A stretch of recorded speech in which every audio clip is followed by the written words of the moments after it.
Greetings, friends. That gaming author here, and I'm here with another guest.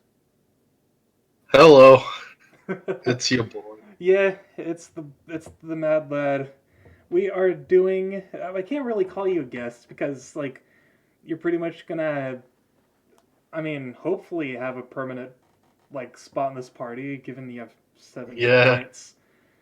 yeah, it's it worries me a little bit. I created this character and I saw the hit points. I'm like, there's no fucking way. It's the freaking.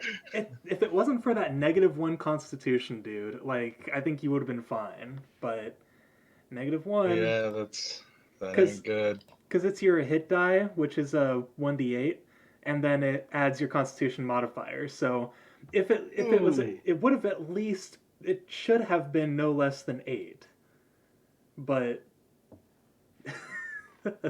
that Constitution man. Anyway, so like we did last week, I think it was last week, we are doing the second prologue chapter for your character, which we will introduce at a more appropriate time. So, okay. all right, so you have everything ready and just ready to just jump right into it? I have what I think I need for the moment. Yeah, All right, if you've got your dice roller and character sheet, you're pretty much good, honestly. And also, if you got have it. if you have like a notepad and pencil or something that, or just paper in general, that would also be helpful because you may encounter items that aren't in D&D Beyond's database. Well, I can just make a custom item then. Oh yeah, you can When totally. Okay, yeah, that's totally fine. yeah, Like you could enter the description based on at least what you hear of the item. right, So, right. yeah. All right. So, with that being said, your story begins on pretty much the opposite side of the map from where Mm-hmm. our Krampus story began. You are in the land of endless snow, towards the north, where the capital of Washorik, the massive, albeit confined city of Olymp. So this is an interesting city, and you've been here before because even though you live in the mountains, kind of to the, you said you live in the mountains to the west, correct? To the west, Yeah, to yes, the that's west. correct. You live in those western mountains and you're used to kind of fending for yourself out in the wilderness. There are some Mm-hmm. times where you either need more materials, like maybe the just it's a bad hunting season and there aren't enough uh, creatures to kind of keep you going, or you just simply want to stop by for a drink. Like the city of Olymp isn't too far away from you. Like with the way you travel pretty quick. And our story begins as you're actually walking into this city. So as you're traversing through the snowy landscape, it is about it's late afternoon, almost evening, about 5:30 p.m. And right now, as you're heading to the city, uh, you see before you kind of like a almost like a pyramid shaped facility in a way. And it's the entire city is in this giant pyramid. And you've been here multiple times. So, based on your knowledge, you understand what this means. So, the bottom floor is the largest. This is where pretty much everyone lives. And, this is where all the shops are. This is where the, primary residential districts are. And this city is very class based. So, the higher levels up you go in this pyramidal town, the more higher ranking officials you'll start reaching. So you meet the general populace down here, and then on the next floor, it's kind of just like rich folk and everything, and then on the next floor it's uh, like knights or whatever. The next one is nobles, and then the highest floor is where the current regent Anthony Guinness, even though he still calls himself a chancellor, that is where he resides. So your journey begins heading towards Olymp. You normally avoid trips to town when you can, but unfortunately, you've expended a lot of the materials you've taken when you go hunting. And as you're walking through the gates of the city, you're greeted by a couple of guards who are just kind of carrying spears, and they don't see any immediate harm on you, so they just kind of go ahead and let you go through. And while you're walking through the gates, would you like to go ahead and describe your character? Okay, my character's name is Mathias Kristiansen. He is a male half elf rogue. Um, he he's a taller lad. He's 6 feet tall. Um, let's see. He has long brown hair. And anything else you can think of? Uh, I I mean, not anything I can think of. Like, just if you think that's pretty much all the information necessary, yeah, you're just pretty much a half elf who lives in the wilderness of Washorik. Yeah, pretty much. And he has some sort of evil inside him that has caused many churches around the region to despise Matthias. Oh yeah, and we will definitely be covering that at some point in the story. As Wonderful. so as you march into the city of Olymph, like I said, it's around 5:30. It's pretty late in the afternoon. This is kind of when the city starts getting a little more lively. You walk in and you can already hear a kind of street music around each corner. You can hear people kind of chattering amongst themselves, walking along the streets. Since this is a confined city, there aren't really any sort of vehicles or carriages or anything, save for uh, carriages that will like bring people across this, at least this bottom district where the general populace lives, because the higher floors aren't as large, considering it's a pyramid shape, so they don't need that kind of transportation. But this bottom floor is pretty much the entire like length and width of a city. So you definitely need some sort of transportation to easily go from, say, the commercial district all the way to the residential district if you're like leaving work and heading home. So as you walk into the city, you're greeted by this massive crowd, and considering your profession and that you live in the wilderness, it's a lot noisier than you'd prefer.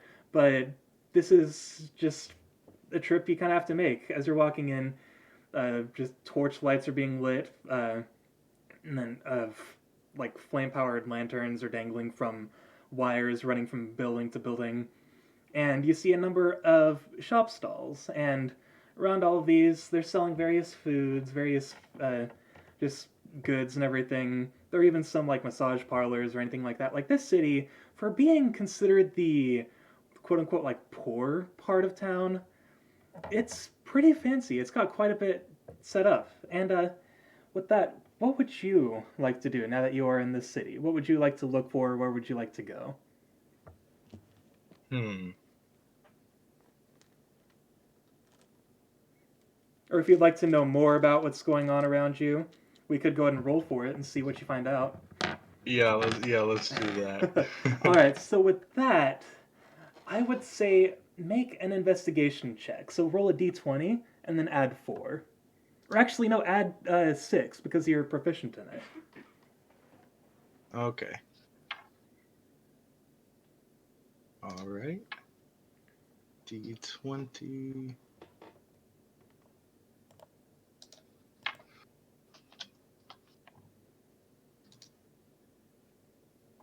I got a 16. All right, not bad at all. So going around this town, there are, like I said, quite a few shops, and interestingly enough, from this entrance, you've just entered through the west entrance, of course, because this is where you always go. There aren't really any shops with the supplies you need nearby necessarily, but there is a nearby pub that you're familiar with. This pub is called McGrath, and it's just a little bit to your left. It's cardinally, I suppose, it'd be the north since you're entering from the west, but it's like this shabby pub. Well, I wouldn't call it shabby necessarily, but it is a reinforced, somewhat older building with a pretty fancy sign, like hanging from a chain, that just spells the name McGrath. And it doesn't specify necessarily what facility it is, but you definitely know that that's a pub. And looking around that general vicinity, you can see people coming and going from this area, and around it, there are other various shops, but a lot of people seem to be just kind of going into this place. Okay. Well, let's go with familiarity here and head to McGrath. All right, sounds good.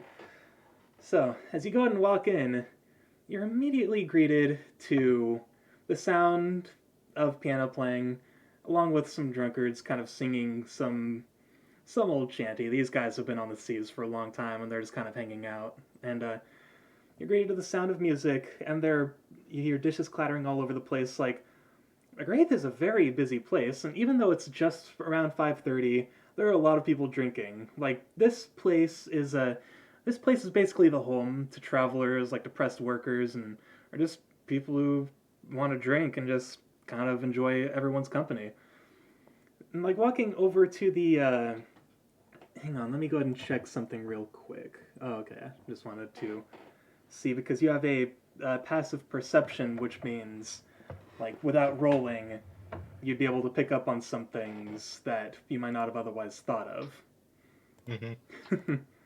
So with that being the case, you walk up and let's see who is working today. I was not as prepared for this as I should have been, but that's all right. Blah blah blah. Do.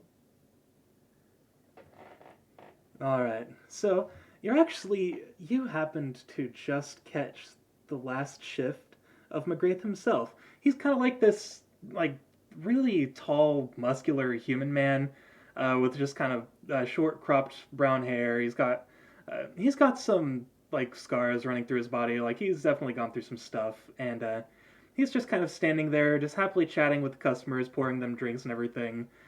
And as you approach, you're a face he knows well. Like you've said, you're well familiar with this place. And the moment you approach the pub, he's like, Matthias, what can I get for you, buddy? I would like an ale. All right. You know what? This will be on the house. And he goes and turns around and he starts working on the ale. And while he's doing so, he just kind of turns towards you slightly. And he's kind of absent-mindedly pouring, but he's done this long enough to where he's well familiar with it. And he says, so what brings you into Limp? I hear you haven't been here much lately. Oh, I'm running out of supplies and I just need to get some stuff. Ah, gotcha. He goes ahead and turns around, tosses you the glass. You go ahead and grab it with no issue, unlike a certain someone last time. And then you've got your ale. And then McGrath just kind of leans forward and looks at all the people around. And he's like, you know, I heard the people in the church kind of cracking down on everyone. Starting to ask around, asking, what God you believe in, if any God. Churches. You're telling me. And he goes ahead and just kind of like slams his hand on the desk, and it's like it's not as malevolent as it sounds, but he's too strong. He like actually kind of causes everyone's dishes who are sitting there to kind of jump up, and he just kind of like stands back, puts his hands behind his head, and he's all, if you ask me, those guys, they preach freedom of religion or some shit, but I don't think they believe a single word they preach. Oh yeah, they are the absolute epitome of mob mentality. Mob mentality. I take a swig of my ale. All right, and then and Grace's like, yeah, mob mentality, hypocrisy, pretty much everything a criminal has done, but because they label it under a church, they're fine under the law. And actually, go ahead and or no, like you don't need to roll for this because you would totally hear this. You're kind of you're starting to pick up on the fact that people around you are starting to kind of hear bits and pieces of your conversation, and like some drunks are raising their glasses and they're like, hell yeah, while others are just kind of shaking their heads out of it could be disapproval, but at the same time, like a lot of them just seem fearful. You see, in cities like Olymp, especially in the area where the common people live, the church holds a lot of uh, power. Even though the city is ruled by the regent, the church kind of governs everything that goes down here. And yet another reason why you just have a beef with them. You see them doing all sorts of stuff and abusing their power. They've essentially replaced the police down here in Olymp. And so you're sitting there just kind of drinking your ale. And Matthias leans forward, or my apologies, not Matthias, McGrath leans forward and he's all, So once you got your supplies, you just heading out of the city? That's the plan, unless something changes. But Fair enough. as of now, we should keep our voices a little bit down. And he just kind of laughs and looks around at everyone else sitting at the pub, and he's like, "Yeah, yeah, I know. Freaking You know I hate trouble. yeah, that's why you live outside the city, and you're a wise man for it." He kind of turns around and he he unties his apron, tosses it to the ground, claps his hands, and he's like, "Well, that's the end of my shift. Judark should be coming in about 10 minutes or so. So, Matthias, you mind staying here and just making sure no ruckus or anything happens here while I'm gone?" You got it. All right, cool. And he kind of claps onto your shoulder, but it's like it kind of shoves you down because, like I said, he's a big man and he does not know his strength, and he basically almost just shoves you right out of your chair. And then he's like, "All right, I'm out. See ya." And he goes in and leaves out the back. And so as you're sitting here, thankfully no one else is listening as far as you can tell, but there are some whispers among you, and the music has continued playing. But while you're here in the pub and you're just kind of sitting here with your drink, what would you like to do? Uh, I look around absent-mindedly and start drumming on the bar. All right. So with that being the case, actually, go ahead and make a perception check for me. So roll a d20 and then add 7. Alrighty. 18. Man, freaking rogues! You've got like all these crazy stats. So, so as you're kind of looking around absentmindedly, you're starting to pick up on a few of the conversations going on in the pub, and one particular conversation kind of catches your ear a little bit.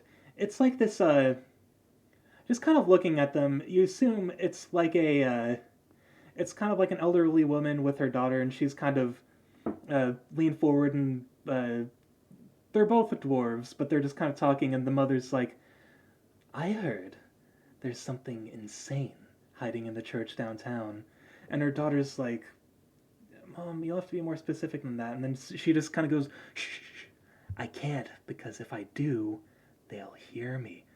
And your initial instinct is, this woman's crazy, just because it's like a because of how like populated Olymp is. You get a lot of these crazies who just believe in all sorts of conspiracy theories, and as someone who lives in the wilderness, you don't really believe anything other than what you see in front of you.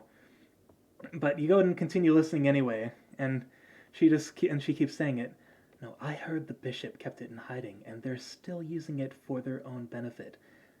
They're using it to." And then she just kind of looks around, and she sees you kind of staring, and she's all, "Excuse me, do you have any business with me, sir?"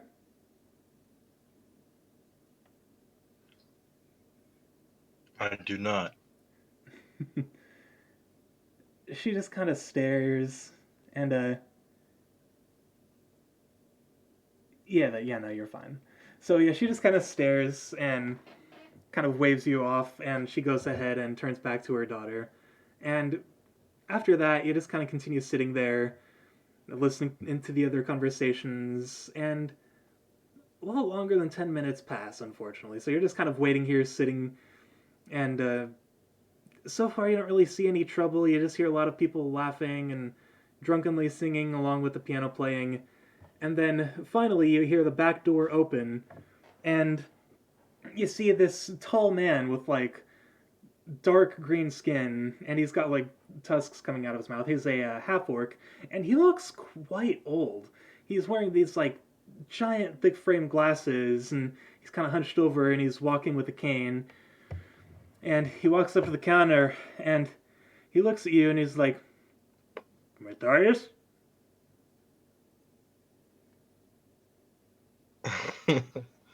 uh, And he just kind of stares intently, like with his eyes all squinted. can I roll a perception check to see if I recognize this person? So you don't actually need to roll a check for this. Uh, You vaguely know him. He is actually yeah, you might be right. Go ahead and roll a I wouldn't call it perception, but for this, go ahead and roll an insight. So roll d20 plus 1. All right. Oh God. Oh, what? 3. I mean, you've seen his face, but you don't know his name. You don't know who he is. He's just kind of staring at you with those freaking squinted eyes.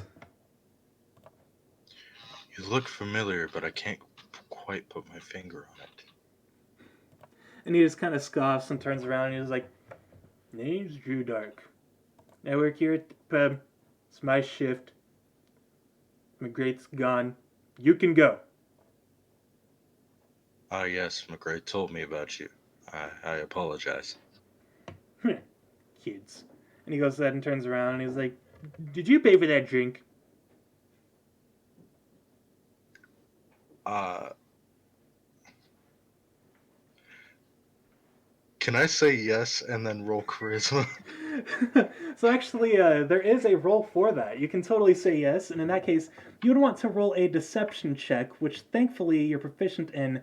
However, you will need to roll at disadvantage because this guy doesn't really take much lying. So that means you'll roll a d20 twice, and you'll have to take the lower of those rolls and then add 7. Okay, no problem.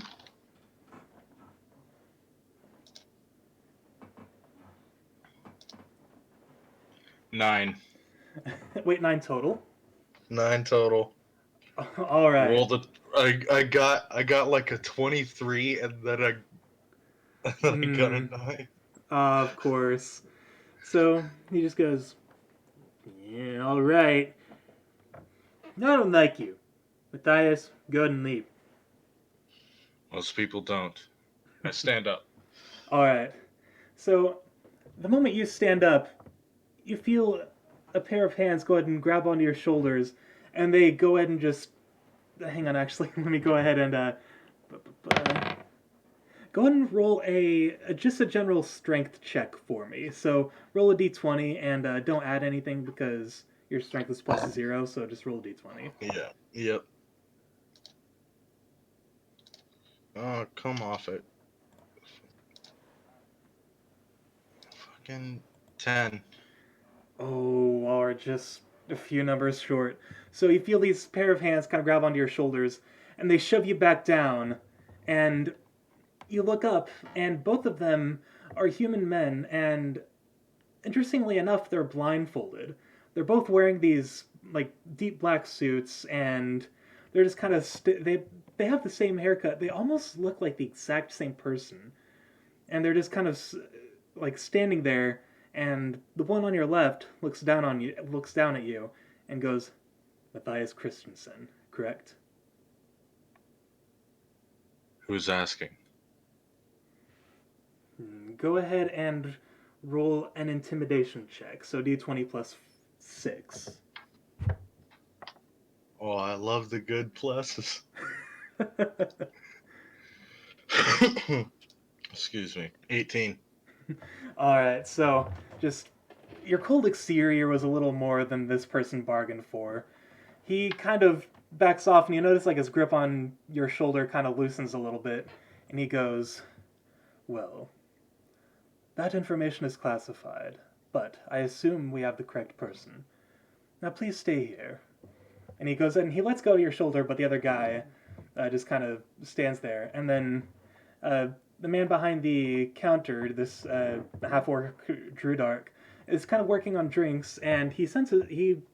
You assume he kind of senses the presence of these guys because he just kind of turns around and gives them like a side glance, and he's like, "What do you want?"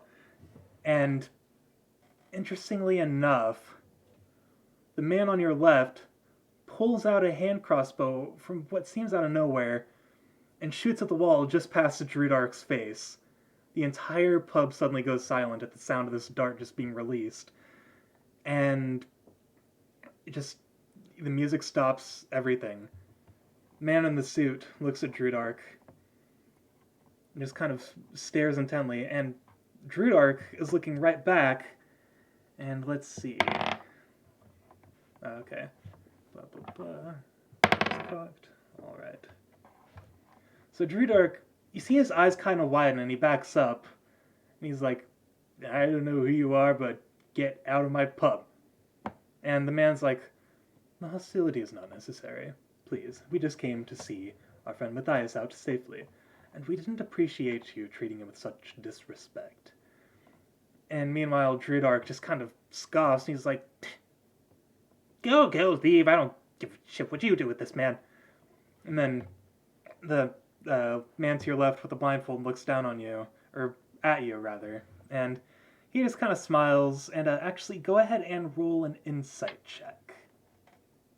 Insight, that's a...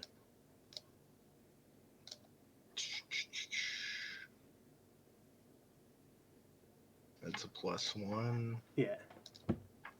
D20. Mm-hmm. Come off it. Do the thing right. 12. All right. So you can kind of see some sort of some sincerity in this guy's smile. You can tell he's a bit on the shady side, but for the most part, he just seems more abrasive than anything. And he looks at you and he just goes, "Shall we go ahead and head out now?" I will come quietly. All right. So you go ahead and stand up and walk along these men, and the one on your left, or now right, since you're all leaving the pub together, he still has his hand crossbow, and everyone's just kind of freaking out at the sight of this. And you see the old dwarven woman and her daughter just kind of like they're staring at you now. And after you were just listening in on their conversation, and now they see you being carted away by these rather shady-looking people. They my apologies, I lost my train of thought. They just kind of stare at you, and now they're wondering if you're some sort of like devil spawn or something weird like that.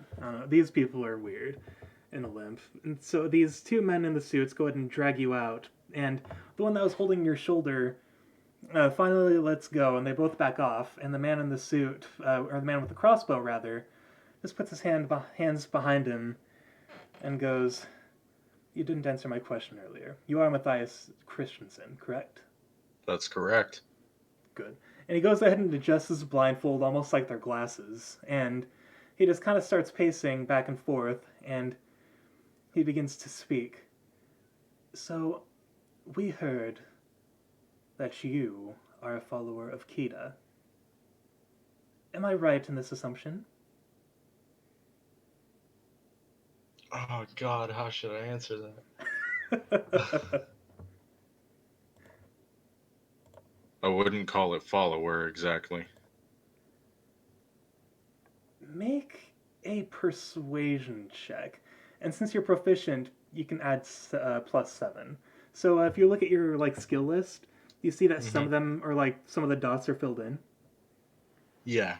So that like the ones that are filled in, that means you get to add your proficiency bonus to the bonus that's already there. So your persuasion is +5, so you can add 2 to make it +7. Okay, gotcha. Yeah. All right. And that's a D20, correct? That is, yeah. All right. 19. All right, not bad. And so the man in the suit just kind of, or the man with the crossbow rather, just kind of goes, "Well, that's quite unfortunate.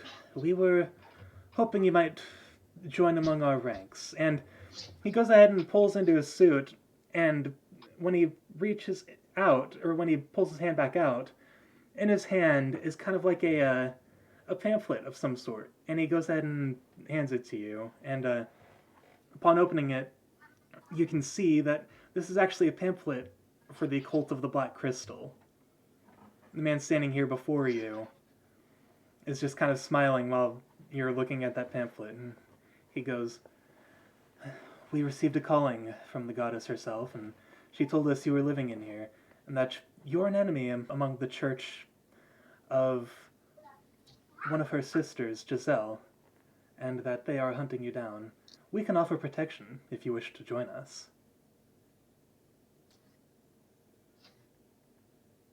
Hmm.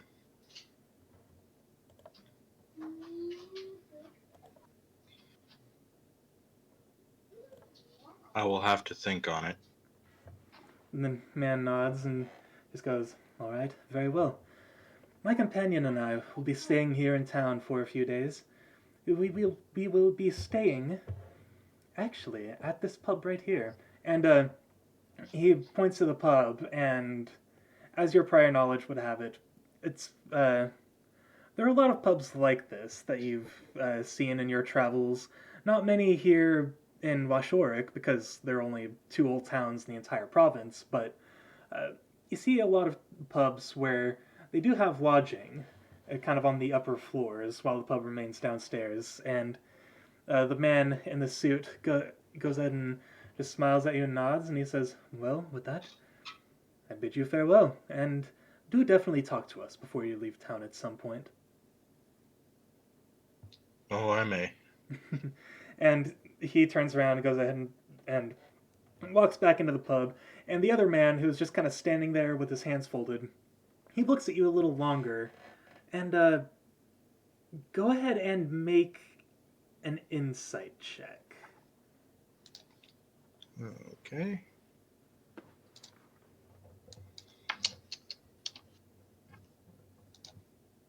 Oh shit! That's a 21. That's a nat 20. Oh shit, dude! All right, wow, sweet.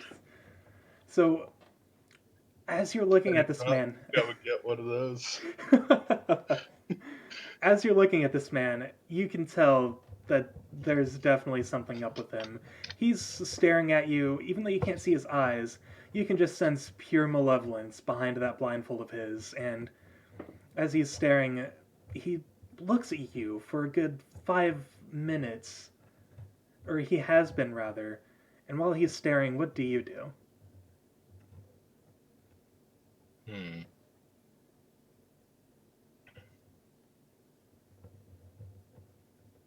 I give an intense glare and say nothing. All right, go ahead. Intimidation. Yeah, that's definitely intimidation. Okay. That's a plus 7. Mm-hmm. Okay.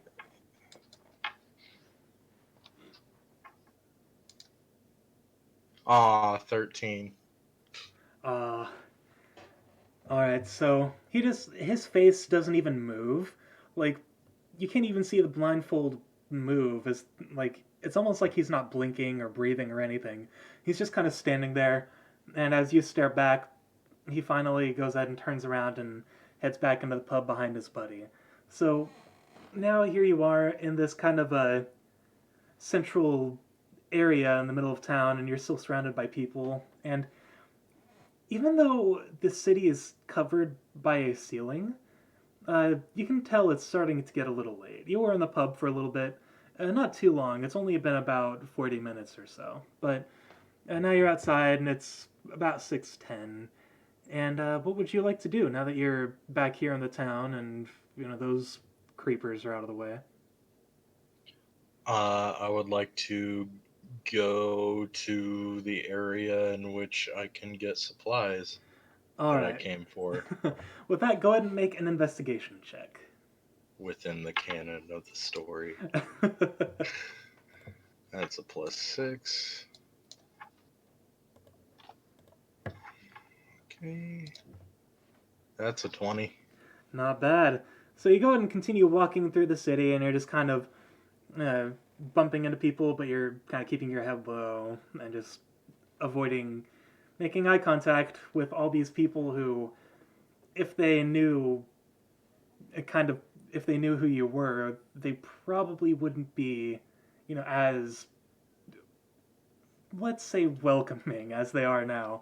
You continue walking through the town, and you're going through the commercial district, and you finally do come to this old shack, and this is actually the exact place you were looking for because this is a place you've gone to, And it is a little far from the western exit than you prefer, so it may take a little while for you to get back home when you're ready. But you go ahead and walk into this old shack, and it's all made of kind of aged mahogany, and it's not very busy, thankfully. Not a lot of people stop by this because this shop does specialize in survival gear, like ropes, pickaxes, which are quite important Lamp considering. oil, rope, bombs. You want it? It's yours, my friend. Just as long as you have the rubies. And Couldn't help myself. it's too good. And so you go ahead and walk in. It's got all the survival gear, and it's pretty well stocked. Like I mentioned, not a lot of people shop here because this place only really gets travelers and uh, vagabonds like yourself who come in when they need it and just need like snow gear, just general survival gear. You walk up to the counter, and you see this kind of elderly woman standing there, and she is also a half elf, and she's just kind of standing there. She has her short, kind of silvered hair pulled back into a ponytail, and she's just kind of reading a book. And as you walk up, she just kind of looks up at you with this polite smile, and she goes, "How can I help you?" What do you have in stock today? And then she goes ahead and sets her book down. She kind of lets out a little sigh, and she just goes, "All right, let's see. We should have a little bit of everything. We've got uh, an entire length of rope, about 60 feet long. We've got some pickaxes with a reinforced oaken handle and a mithril head. And let's see, she's kind of rummaging through like this giant chest of equipment behind her, and she's pulling these things out as she's mentioning them. And uh, while she's doing this, I'll go ahead and just kind of tell you up front. She's essentially got all your essentials. She's got the 60-foot rope. She's got the mithril pickaxe. She's got uh, like a number of rations and various provisions you take out with you in the wild. Uh, Plenty of water skins. Some of them not quite filled with water, but you can make do with those. And just having new water skins kind of prevents the water from getting nasty by using the same ones you've got. And so you can pretty much just get an entire survival pack. And she goes ahead and sets all of the gear down on the ground. And as she does, she just goes ahead and looks up at you, and she goes, that will run you at about let's say 20 gold." Um, I would like to roll to haggle the price. All right. So before you do roll, what would you say? Like, do you want to bring the price down to? Uh, let's try 15 gold. All right. Go ahead and roll a persuasion check. Sweet. That's a +7. Mm-hmm. Lucky me. Watch me get a 7. Or rather, it can't go lower than 8, I guess. 11. Great. She just kind of leans against the counter, and she's just kind of tapping her chin. She's got her lips pursed, and she's like, "No, no, no. I'm sorry. I do run a business here. How about we will go 25 gold?" The original price was 20. Well, I don't like you, and you Fucking rolled rather scams. low.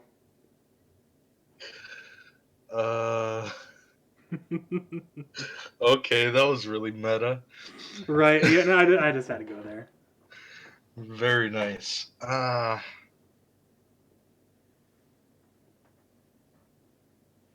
I'll decline and ask if I can just get a water skin. All right, water skin is fine. You can get that for about 15 silver. I'll take it. All right. And she goes ahead and hands you kind of like a tanned leather water skin with rope tied around it to keep it closed. And she goes ahead and pulls back the rest of the gear, and she actually goes ahead and hands you the rope anyway. And she goes, "Go ahead and take it down the house. I don't like you very much, but you look like you live far away from here, and the lands around here are quite dangerous. You may need it. Go ahead and take it." I accept it. All right. So you have a water skin, and the water skin can hold about a total of like 4 cups of water, and it's not a bad sized water skin. And you've got a 60-foot hempen rope. All right, I gotta add these things on my character sheet. Now Yeah. I know how to do that.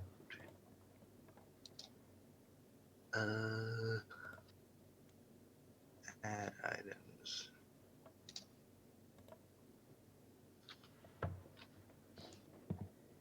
Add water skin. And rope. And that was hempen rope or silk rope? Hempen. Okay. Okay. Congratulations. I have more rope than I'll ever fucking need. I mean, it's like Boondock Saints. You never know when you're going to need the fucking rope. Right. So, what else? Is there anything else you'd like to do in this little survival shop? Not at all. All right. Actually, you know what? Let me take a look at my surroundings. All right. So, looking around, this place is relatively small. It's about 7 feet tall, and it's a square-shaped room. There's no like back door or anything, and the ground is about 15 feet across on both sides. There's just the one door leading outside, and in front of you is just the proprietress and all the gear. She goes back to just kind of reading her book, and just the. I'd usually make you roll a perception check, but like this room's small enough to where you can see everything. Uh, the walls are just kind of made out of uh, old mahogany, and it's got all the survival gear on it, and that's pretty much it here. Okay. Okay. Yeah, I'll head out then. All right, so you go ahead and walk out, and I want you to go ahead and make an athletics check. Okay. That's a +4. On a D20.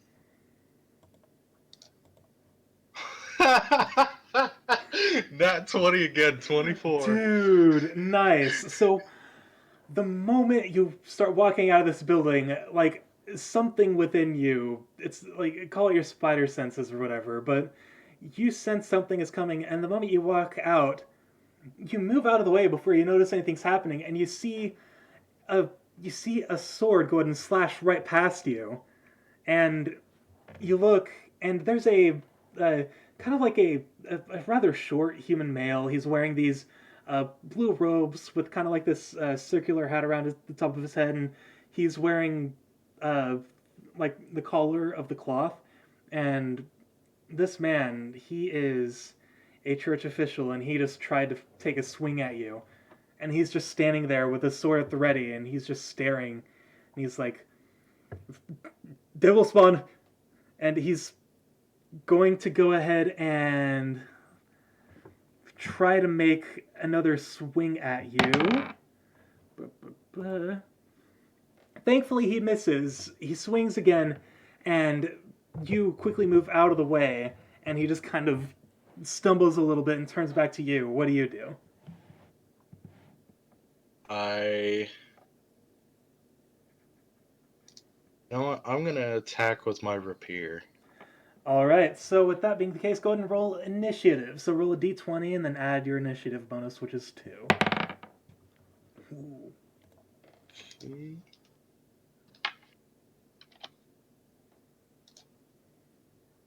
14. Unfortunately, he goes first. He rolled a nat 20. So as you're getting yourself equipped, he is going to go ahead and try to stab you again. Let's see here. Okay. Oh shit, this one actually hits. So that will be. I didn't study his character sheet before doing this. Alright, that is going to be 4 hit points of slashing damage. Yay! Off to a fantastic start. Over half of my health gone. First enemy. Yep. Beautiful. So with that being the case, what do you do? I attempt to attack with my rapier again. Alright, so with that being the case, hang on, let me see. That will be a d20 plus... Okay, yeah, d20 plus 4. Okay. 20. Not bad. Alright, go ahead and roll damage. That's a D8, right? Yeah, 1d8 plus 2. Okay. 7. Oh, nice. So as you go ahead and stab forward, you stab him right in the chest, just shy of his heart.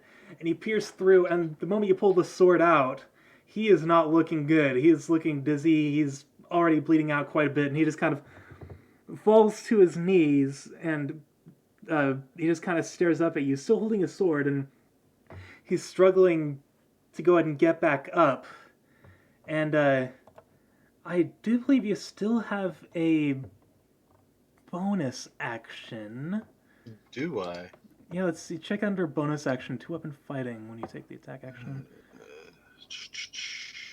Oh yeah, if you want to use another weapon in your other hand, you can attack with that. Well, You do have a short bow and an... Oh wait, well... The short bow is two-handed. A short bow is two-handed, so I'll just try and punch him. Alright, so go ahead and roll an attack, so that'll be d20 plus 2. Okay. That's a 10. Hang on, let's see.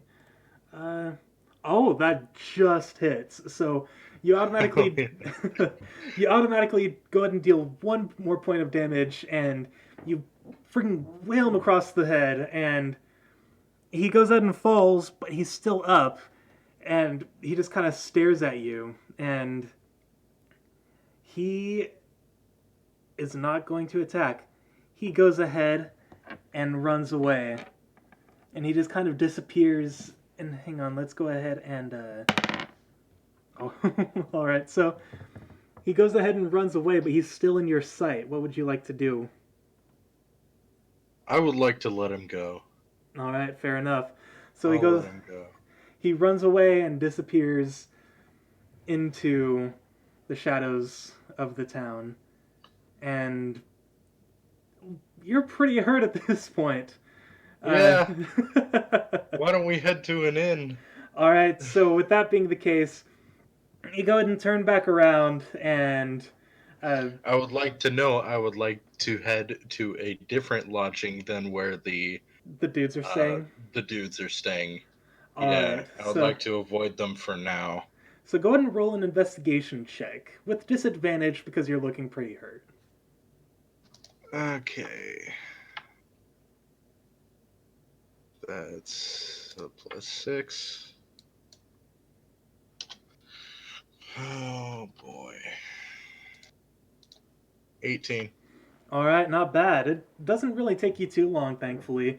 You're walking through town, you're kind of parting the crowd as you're walking, because you're looking pretty bloody and beat up. And you do kind of ask around, and a lot of people point you in the right direction to this place called the Raven's Eye Inn, and it's kind of old. It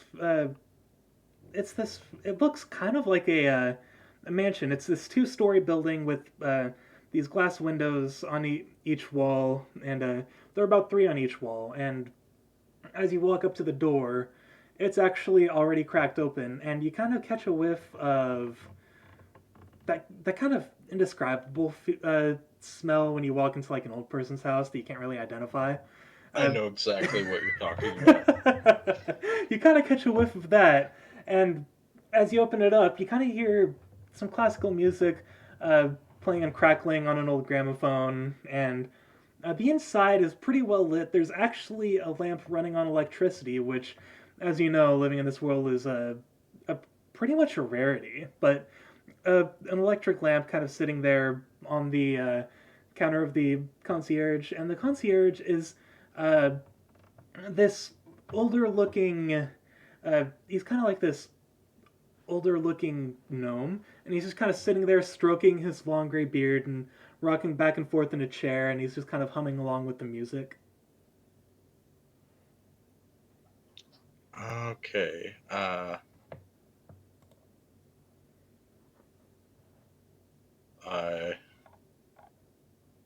Hmm. I walk up to the counter and slam my hand on the desk. All right, so the moment you do so, the old gnome man just kind of he quickly jumps and stops reading his book, and he looks at you and he's like, oh, customer, all right. And he goes ahead and closes his book and sits it down. He jumps off the chair, and immediately you can't even see his face anymore. So, in hindsight, jumping off the chair was a mistake because he's quite short. And all you can see is his hair moving. And he's rummaging below the desk, and he just kind of looks up at you, and you can kind of see his eyes. And uh, they're kind of silverish. They kind of look like a cloudy sky, pretty much. He looks up at you, and he goes, "Are you staying for the night?" Uh, let's see.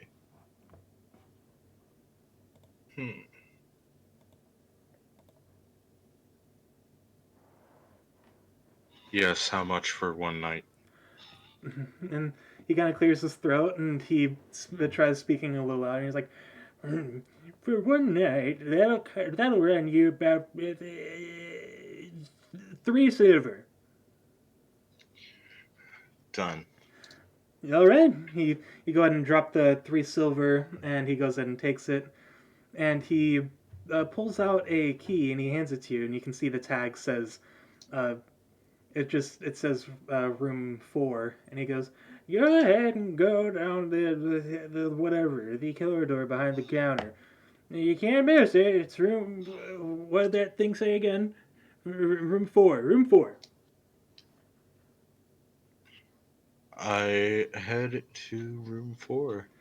All right. So as you go ahead and walk towards the corridor he pointed to, there are actually two corridors on each side of this desk. There's he pointed to the one to your left, and so you go ahead and enter, and you're walking past the rooms, and go ahead and make an investigation check with advantage. All right, I will do that, but real quick, I haven't adjusted my currency at all. So when I bought the water skin and the rope, that was That was 15 15. silver. Okay, and then this is 3 silver. Yeah. Okay, okay, there we go. All right. Cool. All right. What'd you say? An investigation check with advantage. Okay. Okay, cool. 24. Nice. So you're walking through this hallway, and it does not take you long to realize that this old man actually led you down the wrong corridor. All these rooms are 6, 7, 8, 9. They keep going up. So you go ahead and walk right back out, and you pass them all awkwardly, and um, he doesn't even notice you're there. He's still just kind of sitting there and listening to the music. And you go ahead and go into the correct corridor this time, and there you see rooms 1, 2, 3, 4. You go ahead and uh, enter room 4. You unlock it with the key, and you enter.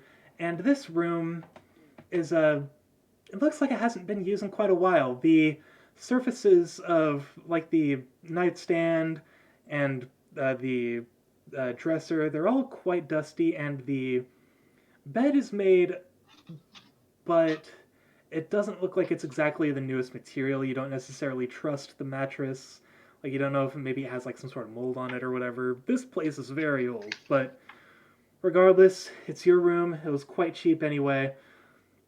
What do you want to do? I need that long rest, my man. All right, so you go ahead and close the door behind you. You lock it, and you plop down onto the bed. And as you just kind of think about the encounter from earlier with that member of the church, just kind of reminding you of how terrible they are in general, you just kind of slowly start falling back asleep. So I And should click this long rest button here. yeah, go ahead and click long rest.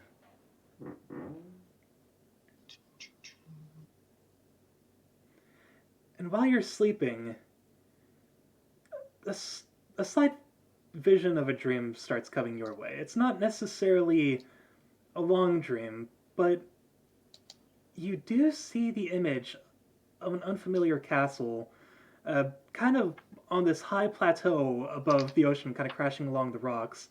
And it's clear daytime, and you can hear birds singing in the distance, or more like seagulls.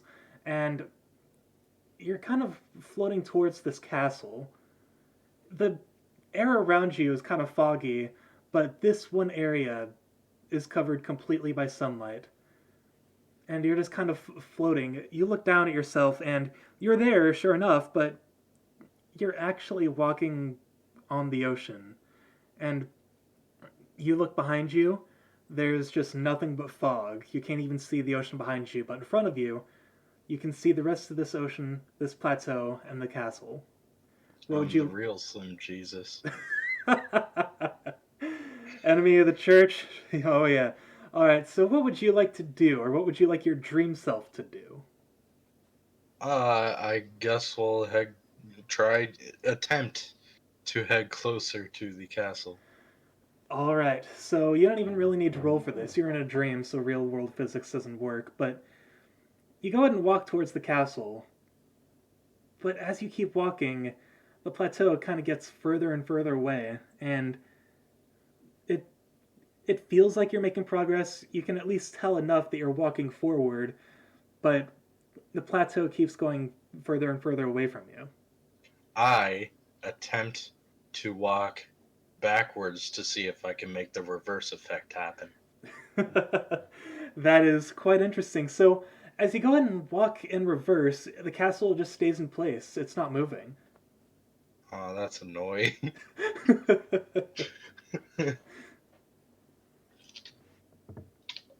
Go ahead and make a perception check for me with disadvantage because you're surrounded by fog. Awesome. Okay. Gotta change that number. 10! Yay! All right. So, as you're kind of walking backwards, you start to feel the waves below you kind of getting more intense. It doesn't really affect you because you're essentially riding the waves. If a wave comes close to you, you're just standing on top of it and it just kind of lifts you up. But you hear an an unidentifiable sound out in the fog, and at first you aren't sure what to make of it. It kind of sounds like it sounds almost like a foghorn, but as it gets closer, you start hearing it's a low voice murmuring in a language you don't quite understand. And it's just getting closer and closer. Um.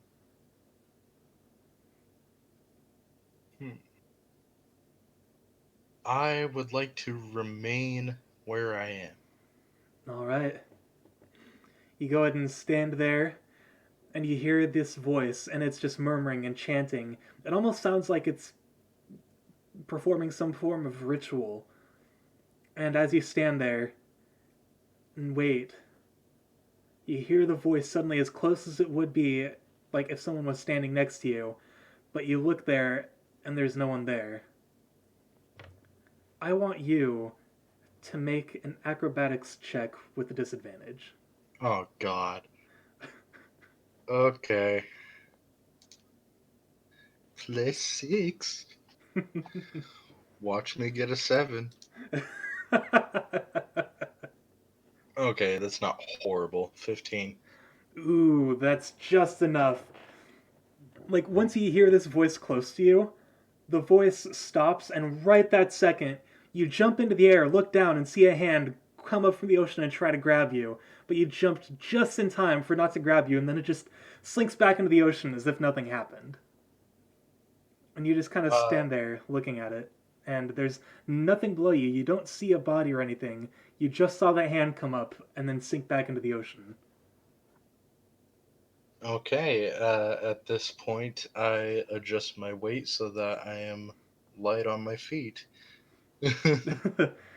All right, so you are now out on your feet and you're just standing here in the ocean. And now that this voice has stopped, you see the fog around you starting to get thicker. You see the fog beginning to cover the blue sky that was over the castle in the distance. God, what am I in the Lost Woods?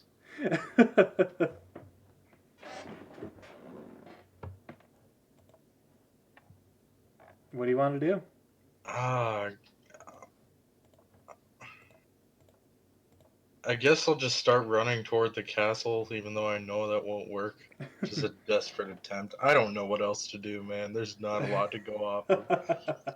So you just go ahead and start running, and as you're running, the fog kind of stops where it is.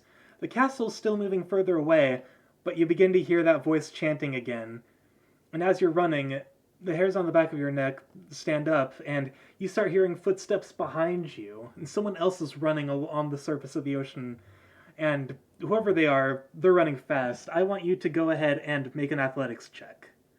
Just a regular one, no disadvantage or anything. Okay. That's a +4. I keep bumping my mic. Oh. That's a 15. Holy crap. I So keep getting you them just close calls. you actually just tied with this roll. This whatever this is, rolled a 15 as well. You go ahead and feel a pair of arms wrap around your torso, but you go ahead and just slip right out of it and then immediately keep running, and you're running further, and you look behind you and you don't actually see anything, but you still hear those footsteps. And you're heading towards this castle. The castle's finally stopped in place, and you're no longer in the foggy area, but you still hear those footsteps. Go ahead and make one more athletics check. Okay. Oh, cocked. Oh, goody. I rolled an 18. Yeah, not even close. This thing rolled a 1. So it goes ahead and tries to grab you, but then you hear a big splash, and you look behind you at just like the final bits of the ocean kind of splashing into the air and then falling back down. And you turn back around, and you see this massive plateau before you. And you're standing there, and you're no longer in the fog. The sun, clear as day, is right above you, and there's this high plateau about 60 feet up. What would you like to do?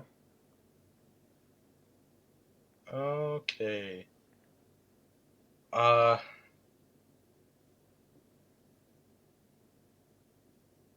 The. Does this work like Mother 3? Can I use these tools to climb up? I mean, Am I you can. Duster? You can try. Let's see. Go ahead and roll a d20 and then add. Go ahead and just add 2. Roll a d20 and add 2. Alright. That would be a. Oh my god, 22! Dude, yes. That 20! Let's go! That's awesome. So, you are a very well trained rogue, and this is your field of expertise.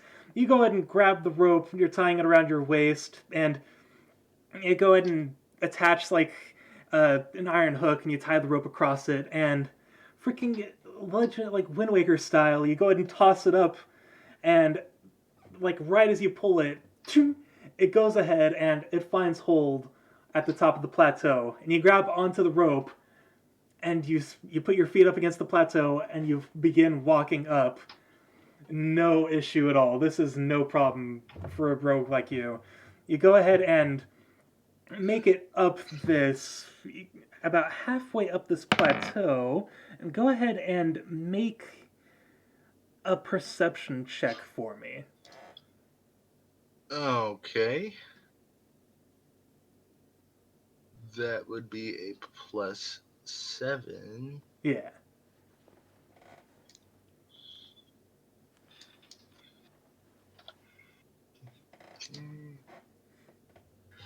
That's a. Oh my god, that's a 26. Holy shit. So. I cannot believe my eyes. So, with that being the case, you actually, as you're climbing, again, kind of like what happened with that church member you fought on the street, you, like your spider sense kick in, you look around and you see these three seagulls kind of flying above you, almost vulture style. They're kind of circling you. And one of them goes ahead and dives towards you, and I want you to go ahead and make an athletics check with advantage. Okay. That's +4. Dingity hingus. 16. All right, so the seagull comes down and tries grabbing you with its beak, but you don't even dodge out of the way. You straight up grab the seagull by the beak, and you're just holding it, and it's kind of flapping its wings and struggling in your hand. What would you like to do? Uh.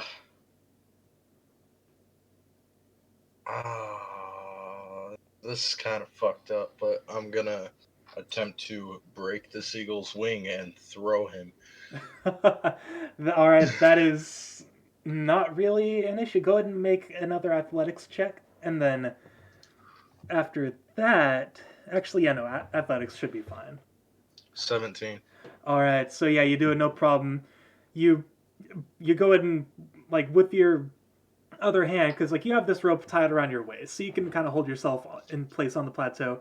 You go ahead and take the seagull's wing and you go ahead and break it and toss it into the ocean. Its other wing is kind of flapping, and it can't move. It goes ahead and sinks right into the ocean. And with that, you go ahead and keep climbing back up the plateau. And now these other two seagulls, having actually go ahead and roll an Intimidation? Yeah, intimidation with advantage. Okay. That's a +7. Awesome. Love intimidation. Oh yeah, you've got some awesome stats. Like seriously. 14. All right, so the seagulls, they don't necessarily seem freaked out. Like they don't leave immediately, but they see what you did and they see how fast you are, and ultimately they decide They're it's a not little worth hesitant. it. They figure it's not worth it, and they don't want to go ahead and freaking die in the ocean like their friend. So they go ahead and turn right back around, and you continue your climb without problem. Oh, good. Because what I was planning to do for the alternative was maybe try to tie the rope around my waist and use my short bow. But That would I'm have. glad it didn't come to that. Oh yeah, no, that would have been quite difficult. You would have actually, since you would have had to focus on multiple things at once, I would have probably had you rolling at advantage if you, or disadvantage if you did that. So Yeah. it is ultimately good it didn't come to that. So anyway, you finish your climb up the plateau and you stand up. The top of the plateau is quite grassy, and you actually see a few flowers kind of sprouting here and there. And before you lies this massive stone brick castle. It's about 40 feet wide and 60 feet tall. It is a massive castle. And you're at the back of it. You don't see any windows or doors or anything. But what would you like to do? Well, first of all, I would like to stop and look at the flowers while I revel in my badassery. All right, so you spend a moment and you're looking at the flowers and you're feeling pretty badass. You're like, "Yeah, I just did that." And yeah, nothing around you really changes. The flowers just kind of dance along with the wind. You just hear the ocean in the background, and you hear seagulls as well, but these are not the ones that try attacking you. These are just general seagulls hanging around the ocean. Wonderful. Let's head to the door. All right, so go ahead and make an investigation check with advantage. Cool. That's a 6.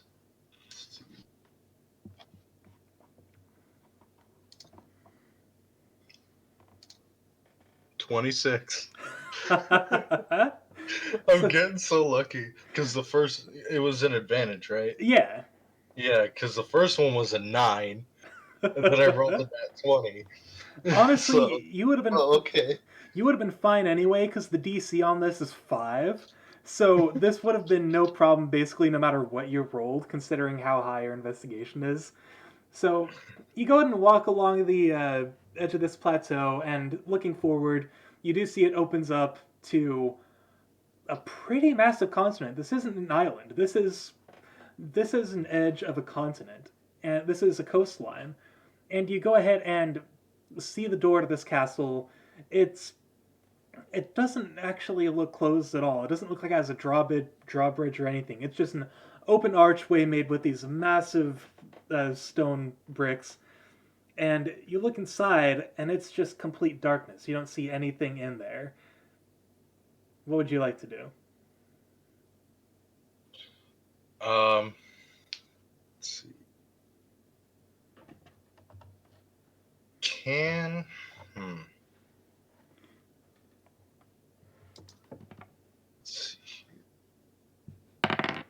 Okay, can I make like an Arcana check or something? Oh yeah, you most definitely can. Okay. Okay. Is that a D20? Yeah, d20. So all those skill checks are all going to be d20s. You only use the other die for Yeah. like attack rolls and stuff. Okay, so that's gonna be +6 modifier. Yeah. 19. All right. So looking into this darkness, you suddenly get chills all over your body, and you can almost hear. It almost sounds like the castle is breathing. You hear like this deep inhale and then this deep exhale, and mixed in with the ocean and the wind, it you aren't sure if like you were just hearing things or what, but you can sense there is some heavy, powerful magic coming from the inside of this castle. Oh, wonderful. Well, you know what? Fuck it. It's a dream. Let's go in. All right.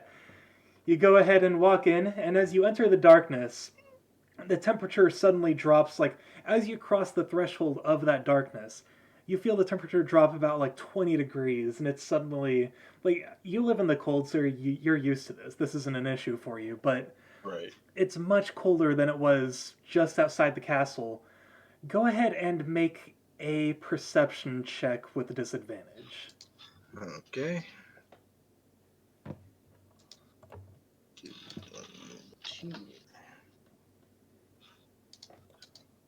The real disadvantage is not having real dice. Right. One day, man. 15. All right. So, as you're walking in, light kind of starts coming back into the chamber, and it's almost like a gradual fade in as you start seeing these uh, candelabra kind of hanging from the various walls of the foyer of the castle. And as you've walked into the foyer, it's a pretty big room.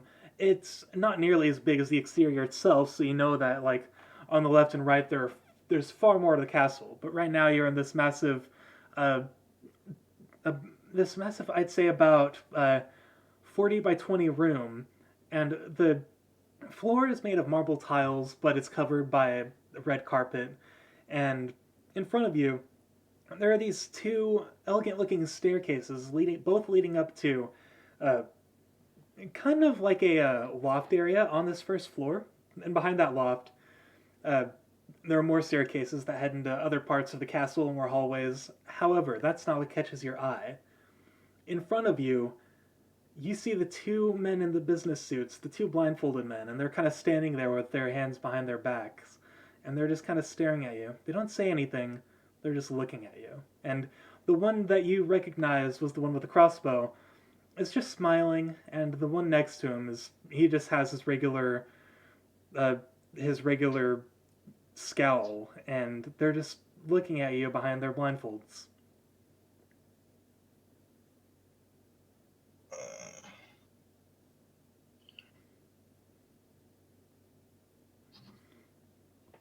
hmm. Okay. Okay. Um,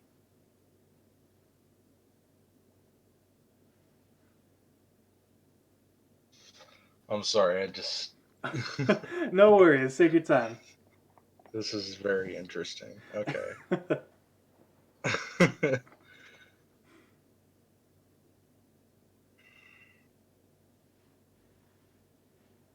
I see. How can I help you? The man is smiling. He smiles even wider, just kind of hearing you respond, and now he's grinning, but like his wide almost seems unnatural. Like the corners of his mouth almost go up above his cheekbones towards his eyes, and his teeth are spiked, almost like the teeth of a beast, and you feel chills run down your body again. You hear the castle kind of take that deep breath in, and then as it exhales, the two men disappear, and everything around you goes dark again. Suddenly, the temperature drops another 40 degrees. Go ahead and make a Constitution saving throw. So next to where your skills are, you should see a list of saving throws, and one of the Constitution, it'll be a D20 minus one. Yep. Figured. Yay. Okay. Um, that's a 1. So that'll be a zero total. No, that's 1 total. Oh, okay, okay. I was okay. So you don't take any damage, of course, because you're in a dream. But as the cold takes over your body, you can't move anymore. You start hearing voices in the distance, a male and female voice, and they're yelling at each other. You can't hear what they're saying, but they both either the male voice sounds really angry and the female voice sounds really frightened but also angry at the same time. You just kind of fall to your knees and you're listening, and as they're yelling, you hear the blindfolded man say, "Do you remember, Matthias?" But after that, you just continue you hear this yelling, and then you hear a really loud slam, like a door slamming open. The two voices stop yelling, and in this darkness, you can hear footsteps. And the male voice says, "Wait, don't come any closer." And right as he says that, you just hear them both scream, and then nothing more.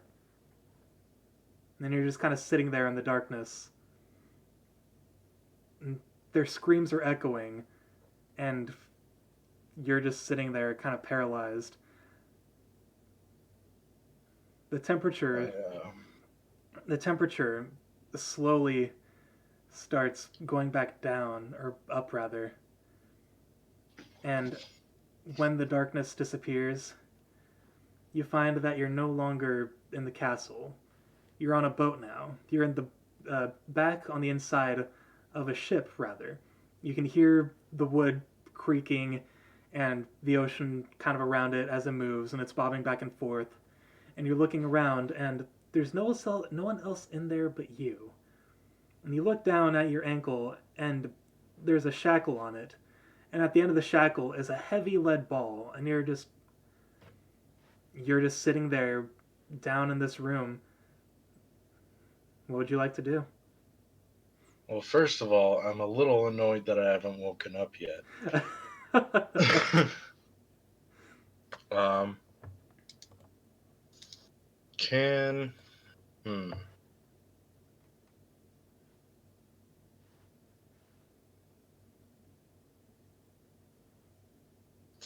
Can I do an Arcana check on the shackle? Absolutely. Go ahead and roll an Arcana check. At Okay. disadvantage because you failed that last Yeah. Constitution saving throw. Yeah. God, that was awful. Okay.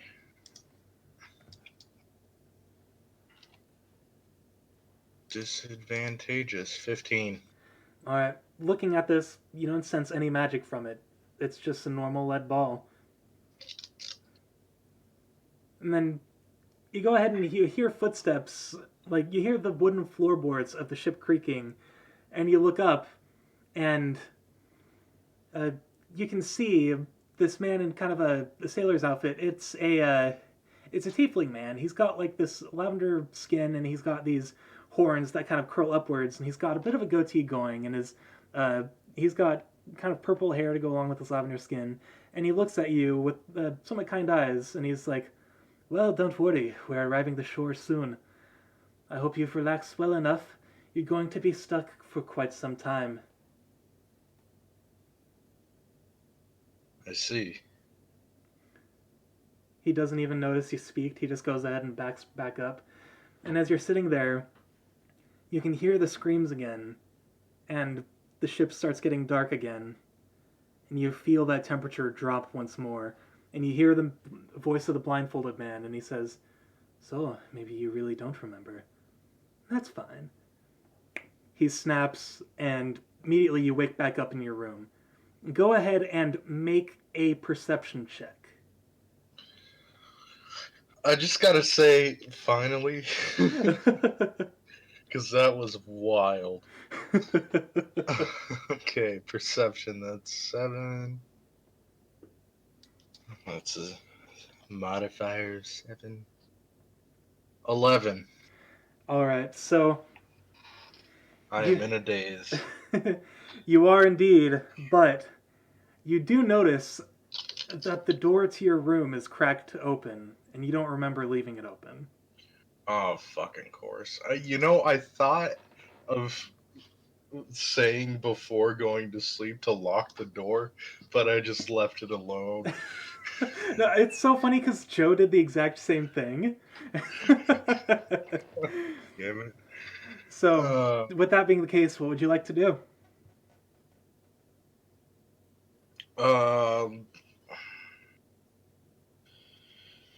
You know what? Fuck it. I got max HP. I have a lot of items, a lot of currency. Doing pretty well for myself at the moment now that I'm awake. Let's finally go meet up with those 2 blindfolded dudes. All right, sounds good. So, Because I plan on leaving town soon. oh yeah. So with that being the case, you're well rested now. You've got all your items packed up. You grab them. You go ahead and grab the key you rented from the elderly gnome, and as you're leaving, someone grabs your arm that you didn't see there before, and your room is quite dark. So, and after that dream, you are still in quite a daze. So you wouldn't have noticed them, but they go ahead and grab onto your arm tightly, but not super tight, and you turn and look, and you see the short-haired woman, kind of clad in leather armor, and she's got like a sword at her side. You can't really see her eyes though, but she just kind of looks at you, smiles, and puts her index fingers to her lips, and she goes, "Don't worry, I know what you saw."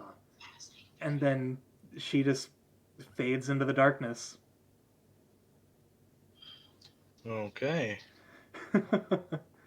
So after that, you just go ahead and head back downstairs. You go ahead and give the key back, and the old gnome is just kind of laying there snoring. His head's back, and the gramophone stopped playing music a long time ago, though the vinyl is still spinning, and it's kind of malfunctioning. The needle is almost like trying to find its place, but it doesn't seem to know.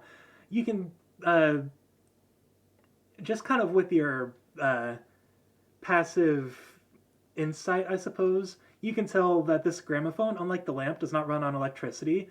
It runs on magic, and because this gnome isn't awake to run it, it's just kind of malfunctioning. But regardless, that's really the only weird thing you notice, other than that mysterious woman that just kind of appeared in your room out of nowhere. So you go ahead and leave the key on his desk, and you leave the inn. Okay. And now it is early morning. It's about 6 in the morning. You're walking along, and the streets are pretty much quiet. The old lanterns are still dangling above, on cables above the town. Like some people are starting to set up shop, and they're just kind of looking at you and nodding with acknowledgement. But you don't need to make any rolls for this. You've already been to this part of town. You go back and head to McGrath's, and as you walk in, there's still a surprising amount of people just kind of hanging out there. And uh, just, you can probably assume that they've been there for a long time.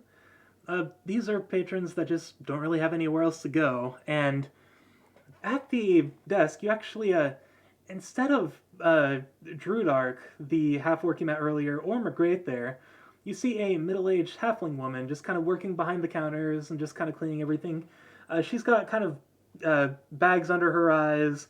She's got like her blonde hair pulled back into a bun, and she's just working the counters. And she looks up at you and she goes, "Oh, yes, can I help you?" Good morning. I don't think I'll have anything this morning. I just need to go up to the lodging. "Oh, okay, if, I'm sorry for intruding, but is there any purpose for going up to the lodging? I don't believe you stayed with us last night." Oh, there are a couple people I have to meet with, and they're staying here. Okay, maybe I could help you find them. Do you happen to recall any names or anything? I don't. I think I can find them on my own. Thank you. Okay, go ahead. And she just kind of waves you, and you go upstairs and go ahead and roll. Or actually, no, don't roll quite yet. Kind of going up here. This place is a lot smaller than the Raven's Eye you were just staying at. This place is just a single floor. There's about a total of 5 rooms. Go ahead and make an investigation check. Okay.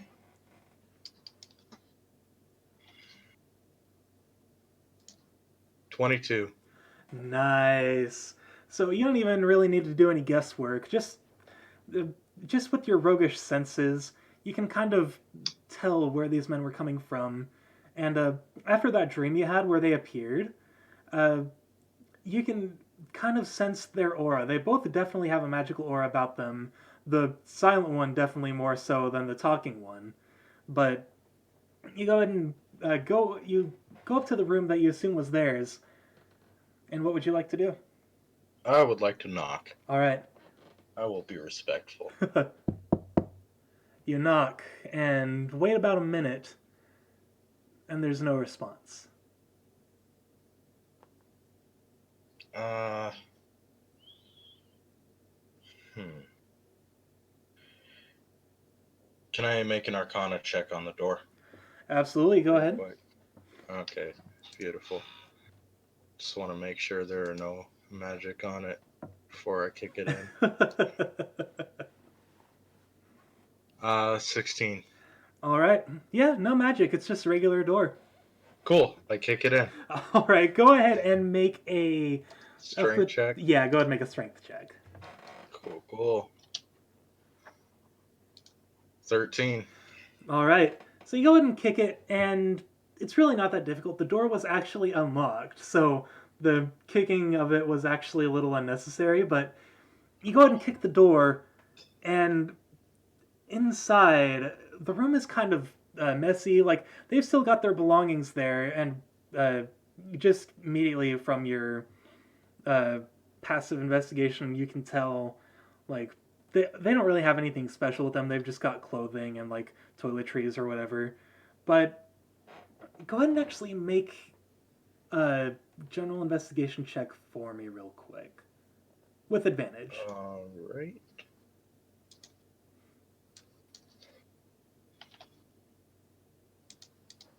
$23. All right, nice. Wow, you are getting some good rolls here. Yeah, I know. So, hang on, let me. Why the add advantage though? Because the first one was an 8. Oh man. All right, so it doesn't take you long checking around this room before you see a note that's actually written. It's not written in common, but it is written in thieves' cant, which you understand. And this note is actually addressed to you. It says, "Matthias, if you're reading this, we have headed to the Godswood. Find us there." Great. Let's go to the Godswood. All right, so you go ahead and head back downstairs, and with that, go ahead and roll an investigation check for me. Okay. 12. All right, so you go ahead and leave the pub, and Surprisingly, it's actually not at all far.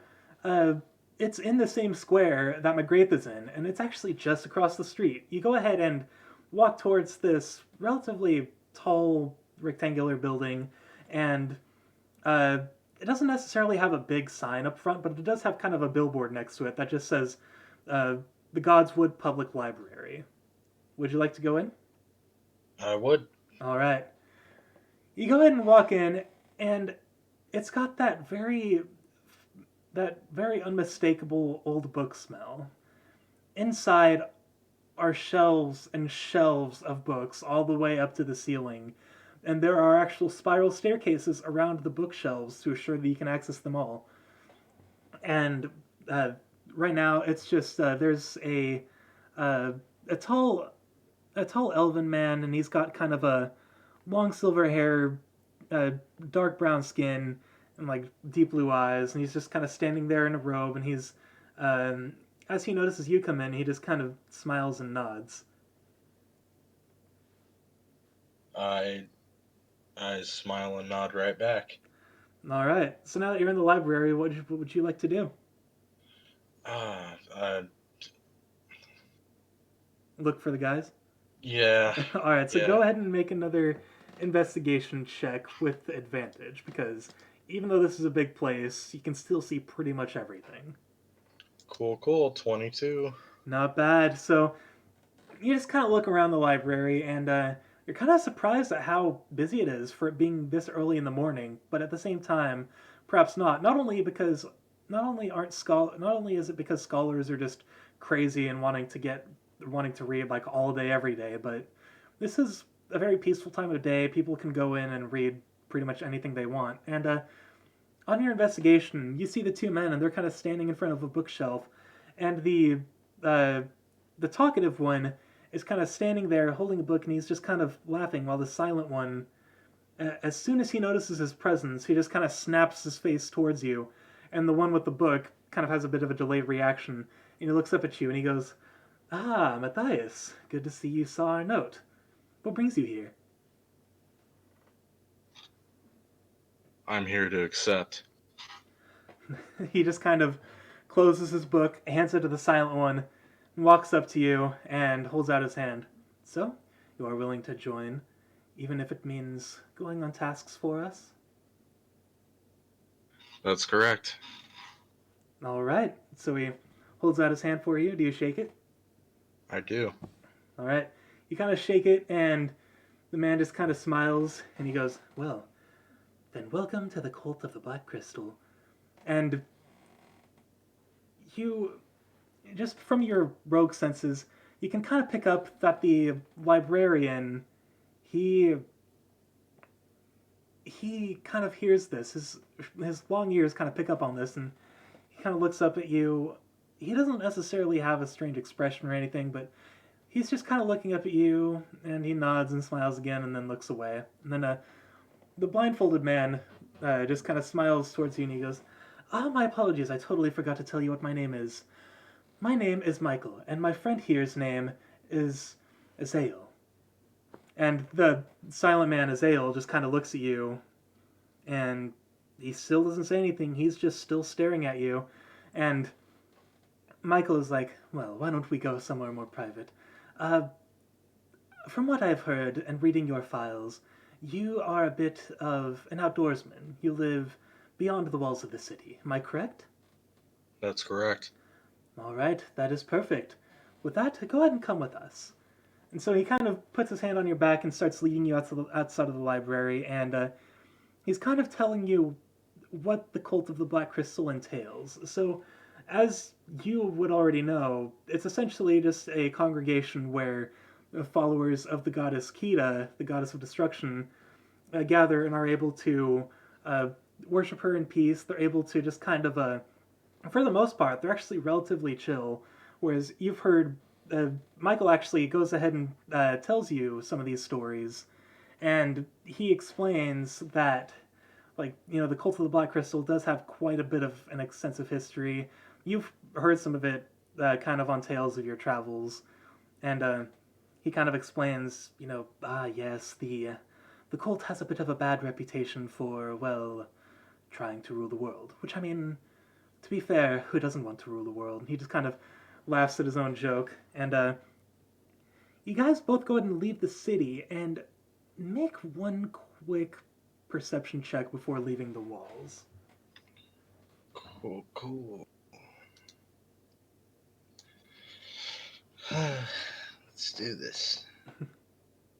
19. Nice. So, as you're walking with these two men and they're just kind of explaining to you how this all works, you catch a couple glimpses of a couple church acolytes from the town.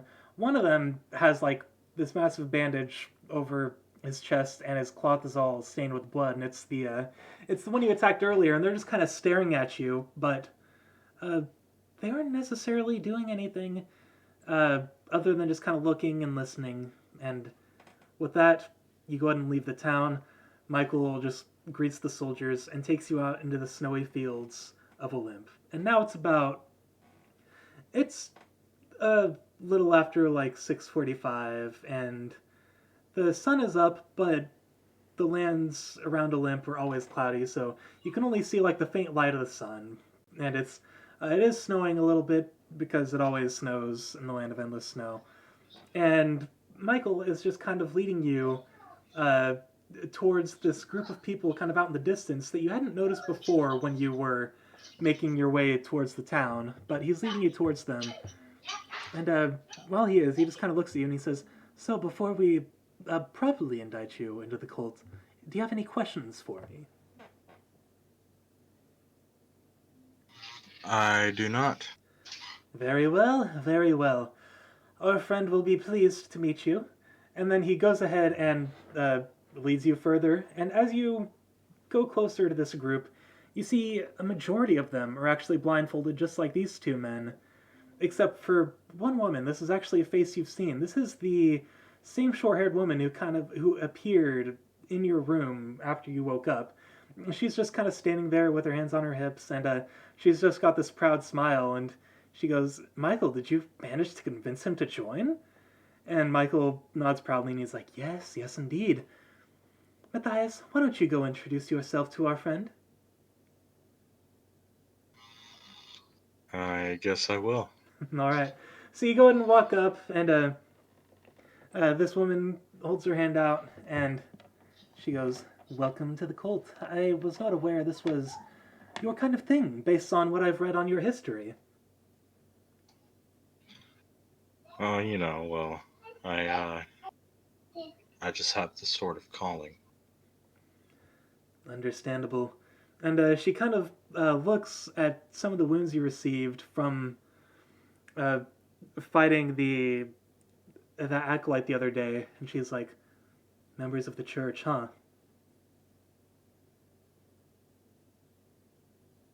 I'm sorry, can you repeat that? Yeah. She's just kind of looking at your wounds, and she points at them, and she just goes, "Members of the church, huh?" Unfortunately.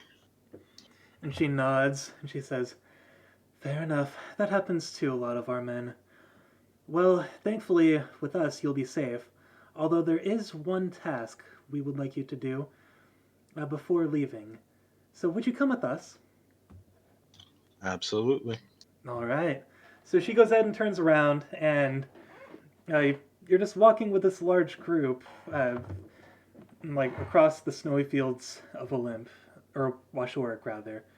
And for the most part, this group is actually rather silent. It's almost a little eerie, but after being in the loud city and living on your own, you're more accustomed to the quiet than being around the loud public anyway. And this woman is standing there, and she looks at you and she goes, "Do you have much experience in combat?"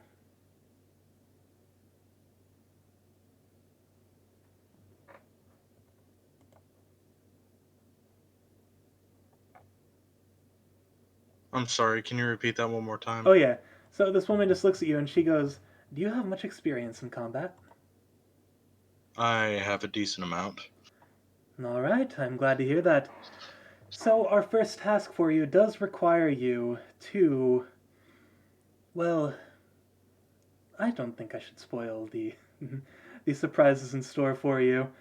And so she just kind of laughs, and as she's leading you across the snowy fields, you go ahead and roll a perception check for me, actually.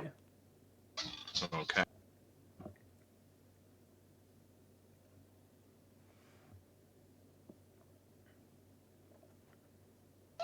$13.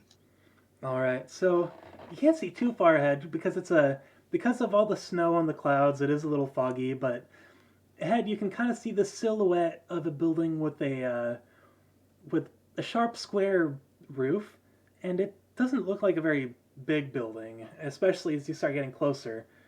And the woman just goes, "That is our destination. So, your task is to seek something we've been looking for." And she goes ahead and pulls out a piece of paper from her pocket, kind of looks at it, and then looks up at you. "Matthias, have you ever heard of the Stone of Protection?" I don't believe I have. Can you elaborate? "Well, that's the thing. Unfortunately, I am unable to. But I hear you specialize a bit in the arcane studies, am I correct?" I dabble in it here and there. "All right, fair enough. So, this Stone of Protection is hidden in this facility we are heading to, and it is your task to go ahead and retrieve it and identify it for us. And don't worry, after this, we will go ahead and leave you be and on your way. But we just want to go ahead and, I suppose, test your loyalty. So," That's completely understandable. and then she just kind of smiles and goes, "Well, I'm glad someone so understanding has joined our team." And so, as you guys are walking, you get closer to this building, and as you approach, you immediately notice something just doesn't add up with you. You guys are actually going straight towards a temple, like a church temple, and outside of it stand these two kind of almost goblin-like beasts who kind of look like they've been bodybuilding for a little bit, and they each just have kind of sticks in hand, and they're standing guard. And the woman next to you kind of nods and goes, "Feel like taking care of them for us?" Not particularly, but I will. And she just kind of laughs and goes, "Don't worry. If things get bad, I'll go ahead and help you." Indeed. All right. So with that being the case, go ahead and make a stealth check.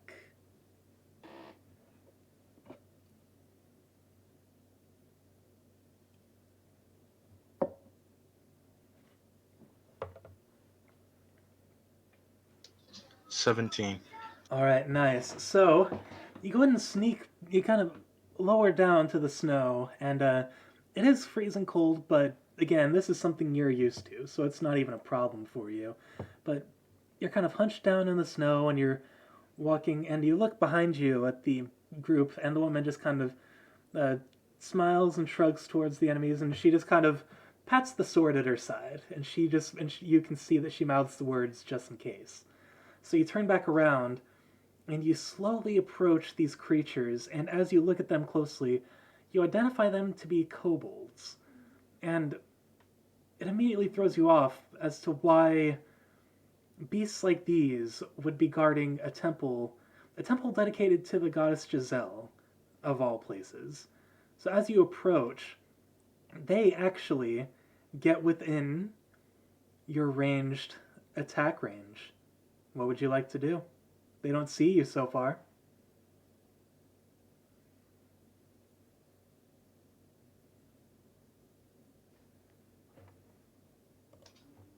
I think I'll try to give a nice sneak attack with my rapier. All right. So you'll have to run in a little closer. They are within range if you wanted to use your short bow, but if you want to get closer with your sword, that is definitely something you can do. All right, I'll just use my short bow then. All right, go ahead and roll a d20 and add 4.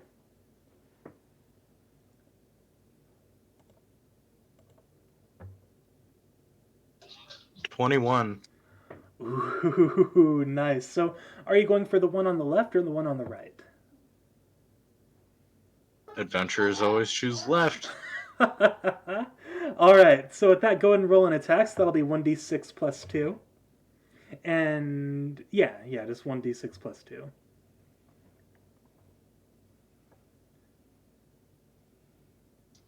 7. All right, nice. And actually, you can add an extra 1d6 since this is a sneak attack.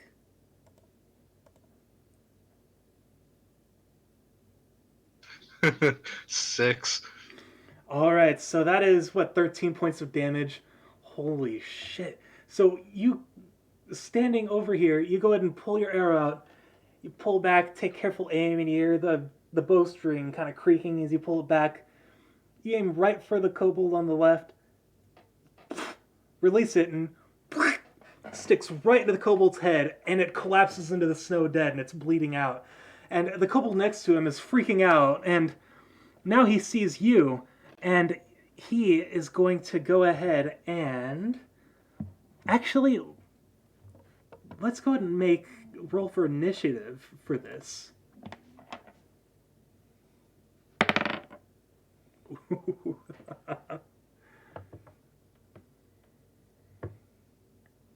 Is that a D20?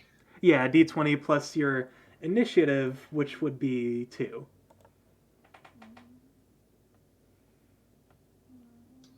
16. All right, so he goes for an attack, but you go ahead and move first. What would you like to do? Let's try that short bow again. All right, so go ahead and roll a d20 to hit plus 4.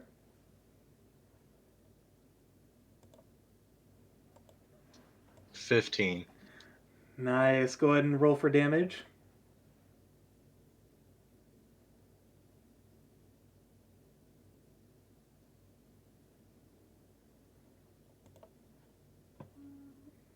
Six.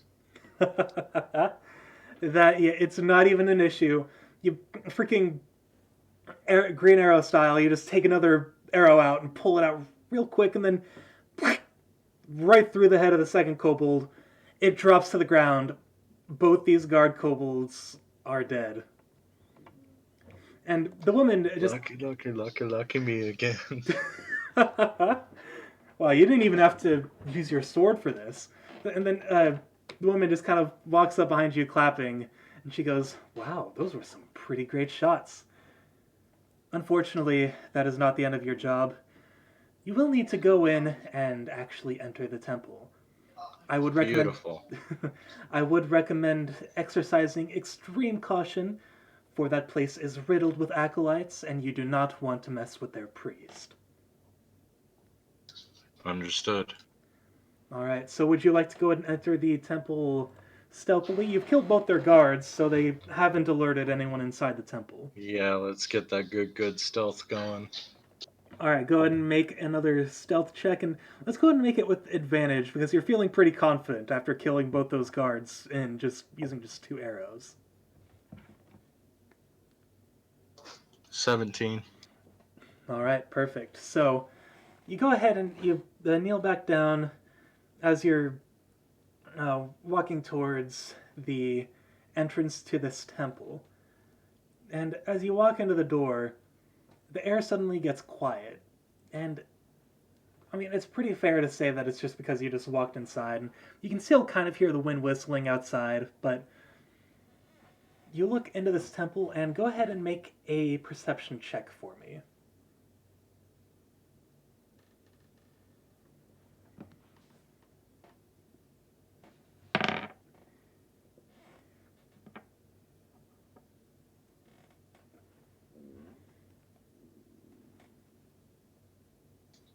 $24.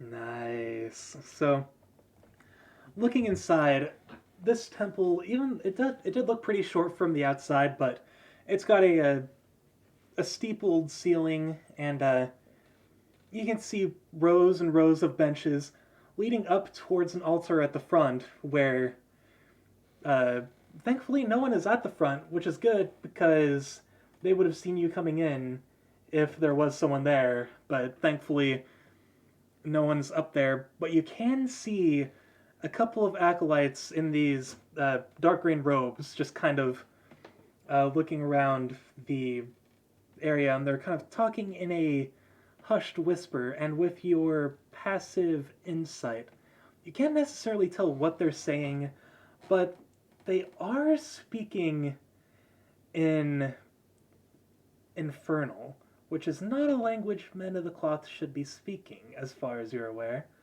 But anyway, you continue to go ahead and walk into this temple, and so as far as you can see, just straight ahead is the altar. There's nothing over there necessarily except for a wooden podium and a giant stained glass window depicting a very poor depiction of the goddess Giselle.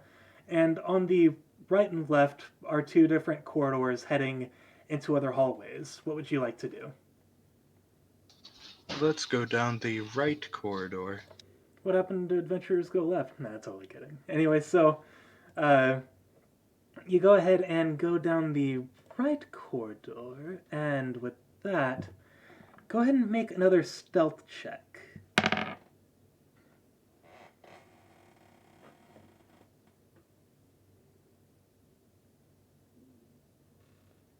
21. Perfect. This acolyte rolled a 1, so you are more than good. So as you're kind of sneaking, bending just far enough to stay below these benches, you're kind of crawling along the ground, and you head towards the right corridor. There's an acolyte standing there, and he's in conversation with another one. And thankfully, neither of them see you. They're just carrying on in their conversation in Infernal. But from the tone of their voices, they sound pretty panicked. You aren't quite sure what they're freaking out about, but they're freaking out about something. Regardless, you pass right by them with no issues, and now you're heading down this right corridor. And in this corridor, it's surprisingly narrow. Like, if your shoulders were just a little more broad, you'd actually have them touching the walls. They're only about like an inch and a half away from you. But you're in this corridor, and now there's not really anything to block you from view from anyone. And this corridor just leads straight to a wall up ahead that darts directly to the left. What would you like to do? I would like to go left. All right, would you like to do it stealthily or just go right on ahead? I'll do a stealth check. All right, go ahead and roll stealth for me. 18. All right, so you go ahead and move slowly, and you peek your head around the corner, and there's another acolyte in the hallway. Thankfully, his back is towards you, but he's standing there, and he doesn't necessarily look like he's going to be moving anytime soon. Will I have an advantage if I attack him with my... Oh yeah, he bow? can't see you, so you actually you roll with advantage, and you'll get sneak attack. Okay, wonderful.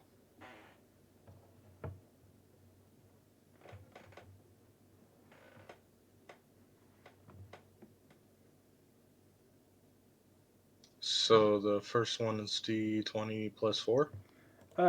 Yeah, for rolling an attack, it'll be D20 plus 2. And it's just, Okay. Yeah. Okay.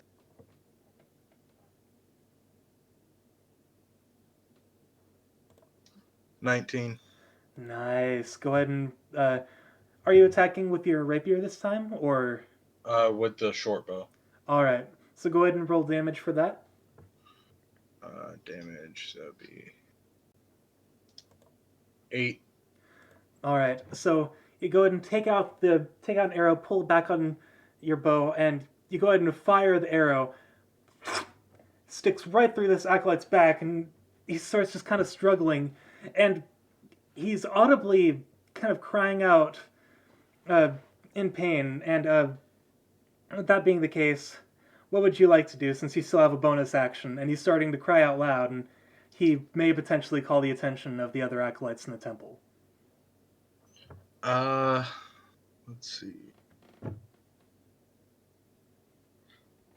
Yeah, let's go ahead and I'll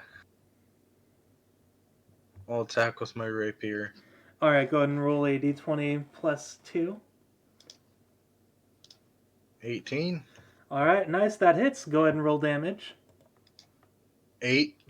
Oh, that's still perfect. So, as he's crying out, you go ahead and just you unsheath your rapier, then stab right through his head, and just you pull it out, and he immediately stops and just kind of falls to the ground. And right now, you can hear footsteps behind you, and the acolytes are starting to shout an infernal. What would you like to do?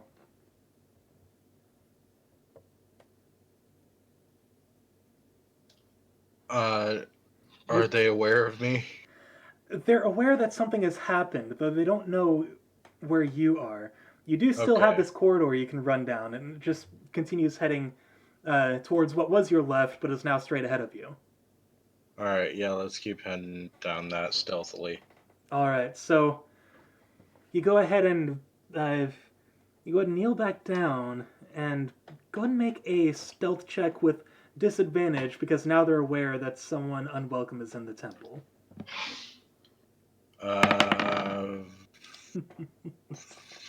15. Oh, you are more than fine. Just rolled a 2. These guys are having some really bad rolls right now. So, you hear the shouting and infernal, and they're all just kind of looking around, and you're over here just kind of sneaking through this corridor, and the voices start getting quieter.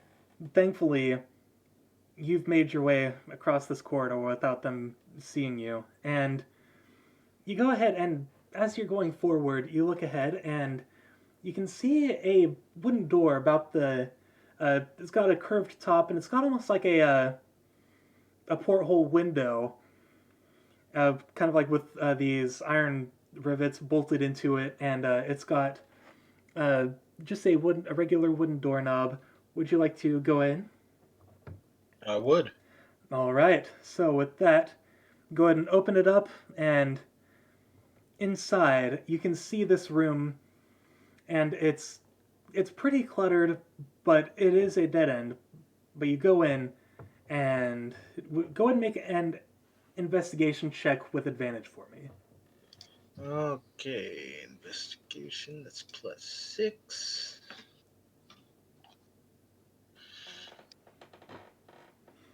Wow, 10. That's still enough. As you're looking through this room, you do go ahead and find this clear stone that's about the size of your palm, and it kind of shimmered in the light, and it caught your eye, and you lift it up, and uh, you don't even need to roll an Arcana check for it to sense that there is magic in this.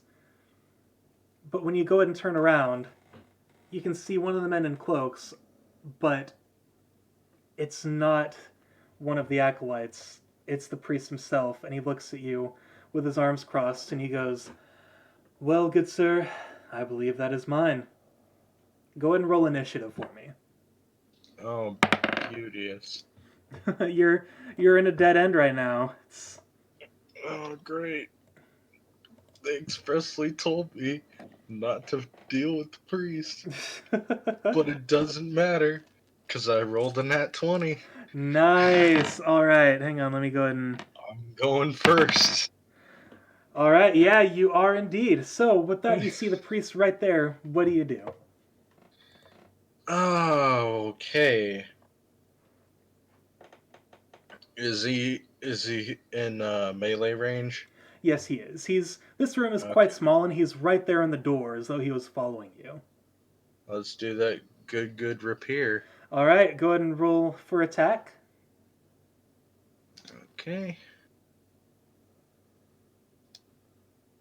15. All right, that hits. Go ahead and roll damage. 6. All right, hold on. This guy's actually got a decent amount of HP, so I gotta make sure I get the math right.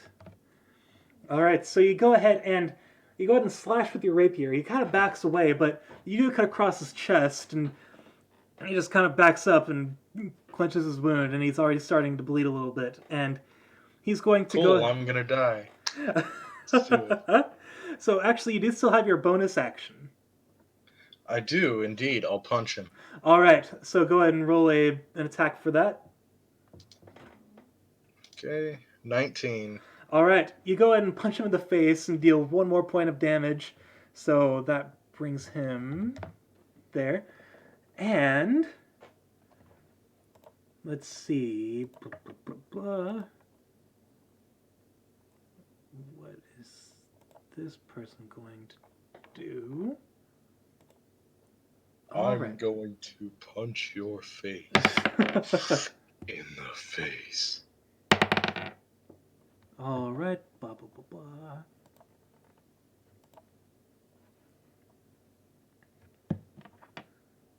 D8.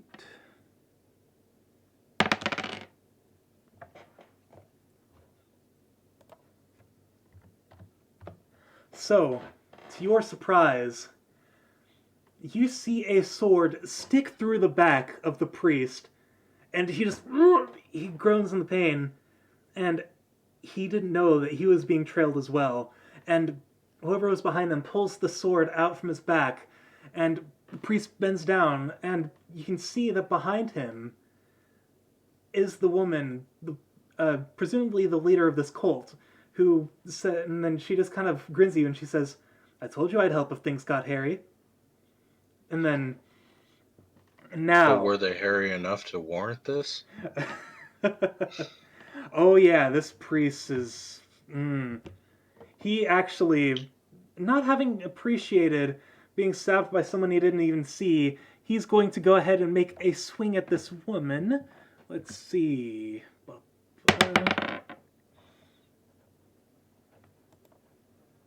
All right. He swings wide and she just dodges out of the way, no problem, and kicks him back. It is now your turn again. What do you do? Oh, buddy, I'm gonna do a stabby stab. All right, go and roll for damage. Or roll an attack, rather. Okay. 17. That hits. Go ahead and roll damage. Damage. What is my... only 3. All right. So he is looking quite hurt now. He was slashed by your sword, and he's been stabbed all the way through his back. And you go ahead and stab him through his shoulder. You're going for the heart, but like you just barely miss and end up going through his shoulder. And he just kind of falls back in pain. And now it is this mysterious woman's turn, and she is going to go ahead and make an attack with her rapier. She has one as well. And let's see. That is going to be... Alright, that definitely hits. And then that damage will be another D8.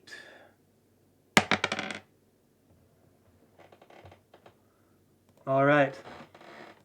She goes ahead and, with her rapier, she actually goes ahead and stabs through his temple and pulls it out.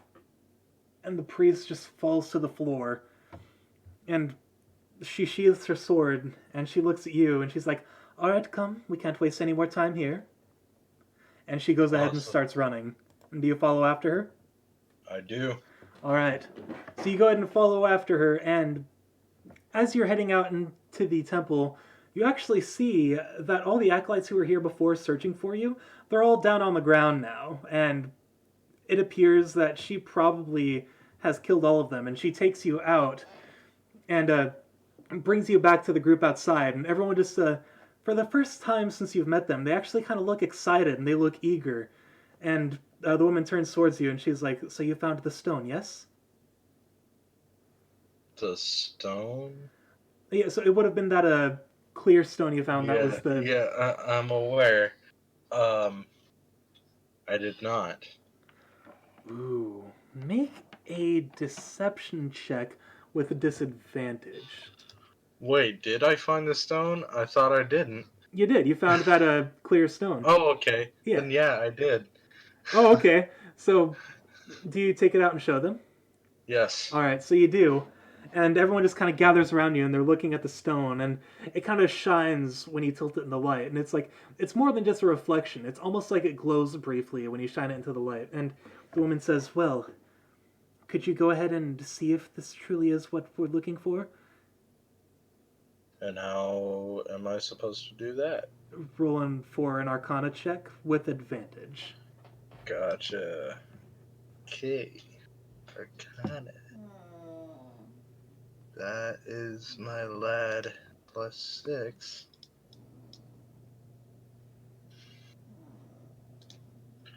22. That is more than enough.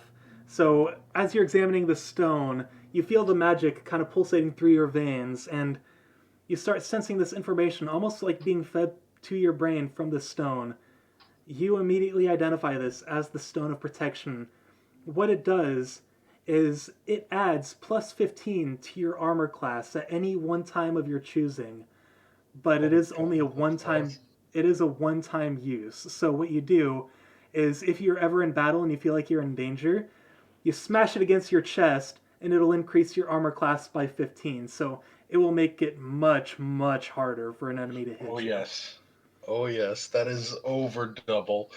And so the woman looks at you and she's like, looks like you have proven yourself worthy. Now, I know I said we'd let you be on your way, but she goes ahead and snaps her fingers and you hear this, and before you is this swirling purple portal just kind of standing there, and she looks at you and she snaps again, and two of the blindfolded men kind of grab your shoulders again, and they begin pushing you towards the portal. Do you resist or do you go towards it? I go towards it. All right, and so they push you towards it, and as you approach I feel like it's calling to me. as you approach it, interestingly enough, on the topic of callings, you hear a voice you've heard before. It's a female voice, and she says, "Looks like we're going on the right track. Matthias, I do hope you make me proud." And you know that to be the voice of Kida, the goddess of destruction herself. Fantastic. So everyone just kind of stops you, and you're staring into this portal, and the woman looks at you, and she says, "Don't worry. I'll see you on the other side." You gonna go through? I know. Absolutely. All right. So without the men even needing to shove you through, you just go ahead and kind of pull their hands off your shoulders. You walk through this portal. The world around you begins to fade, and you feel the temperature drop like you did when you were in that dream earlier. And as you're walking through this portal, you hear what you heard from that dream. You hear the man yelling in anger and the woman kind of speaking out in fear, and then you hear those footsteps again. And you hear the man say again, "No, don't come any closer." And then you hear them both scream. And that's where we'll pick up in the main campaign. Awesome. Yeah. This was a lot of some fun. Right. It's your character was a little more, like, I suppose, complicated to come up with things for because just because of the where he lives and everything. But I feel like that was definitely a good beginning for his story. Yeah, definitely. It wasn't. It had some of its moments, and it wasn't too out there. But like, it's exactly the sophistication that I had imagined for Matthias when I came up with him. So. Oh yeah, that was definitely a perfect beginning for your character, and I think you're the first person who got an NPC to help you out in combat. Yeah. Well, I mean, our Crampon kind of forced Bob to help. Kind of, yeah. Well, I mean, Bob's a bit of an exception. Like, Bob is more like he's kind of like He's more of an item. Yeah, pretty much. Yeah, Bob's just kind of, he's just there, and like it's more like our Crampon uses Bob to kind of channel his spirits or his spells through him. But Awesome. Yeah, what do you think of the game in general so far?